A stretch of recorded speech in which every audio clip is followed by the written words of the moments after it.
أنا هاخد معاكم مثل واحد بس في العهد القديم، ولو بصيت على بطرس الأول قبل ما أخد معاكم المثل في العهد القديم هتشوف بطرس قال كلمات في وقت من الأوقات، كلمات ما أقدرش أقول لكم يعني في الجراءة بتاعتها، في إن هو بيقول له ده أنا بحبك بعقلي وبقلبي وبكياني. فلما تقرأ معايا في كلمة الله في متى 26، أجاب بطرس وقال له يا رب إن شك فيك الجميع، مين يقرأ معايا؟ فأنا لا أشك أبدا. انتوا واخدين بالكم معايا من اللي أعتقد إنه ما قالهاش زي ما أنا بقولها دلوقتي، ده قالها وهو يعني بكل قوته، يا رب إن شك فيك الجميع أنا لن أشك فيك أبدا. بس ركز معايا كده، بعديها يقول الكتاب إيه؟ قال له يسوع الحق أقول لك إنك في هذه الليلة قبل أن يصيح ديك تنكرني 3 مرات. فبيقول قبل أن يصيح الديك مرتين أنت هتنكرني كام؟ 3 مرات. فهنا بص بيقول إيه؟ قال له يسوع الحق أقول لك إنك في هذه الليلة قبل أن يصيح ديك، معايا إيه اللي يحصل؟ تنكرني 3 مرات. عدد 35 يقراها معايا كده. قال له بطرس، مين يقرأ معايا؟ ولو اضطررت أن أموت معك لا أنكرك.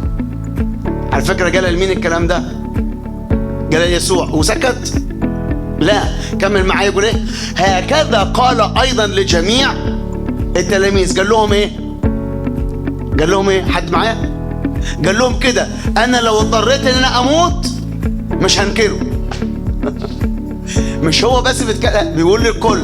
لكن الشيء الغريب زي ما احنا عارفين مع بعض ان بطرس عمل ايه؟ انكر. بطرس وعظ وعظتين. هو طبعا وعظ وعظات كتيرة بس هتكلم وعظتين. الوعظة الأولى قبل أو أثناء الصليب، والوعظة الثانية بعد يوم 50 أو في يوم 50. الوعظة الأولى وعظ 2، والاثنين دول هم مين؟ جارية وعبد. عارفين قال لهم إيه؟ أنا ما أعرفوش. لو في مكان تاني يقول وسب ولعن، قال لعن ولا ما أعرفوش.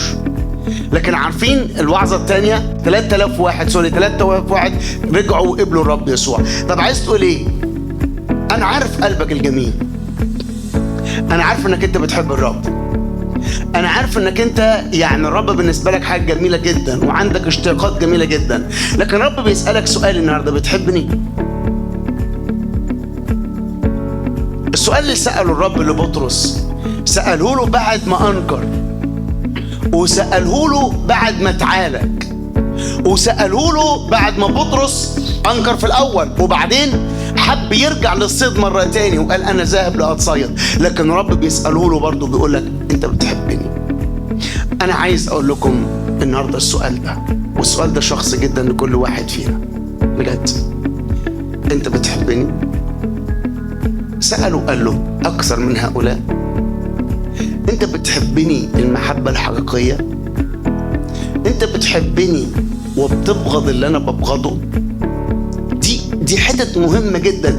بتحبني بتتبعني، بتحبني عايزني، بتحبني وعندك استعداد تدوس على العسل، تدوس على الغالي، بتحبني اكتر من نفسك، بتحبني؟ ده سؤال مهم جدا احنا عايزين نفكر فيه شوية.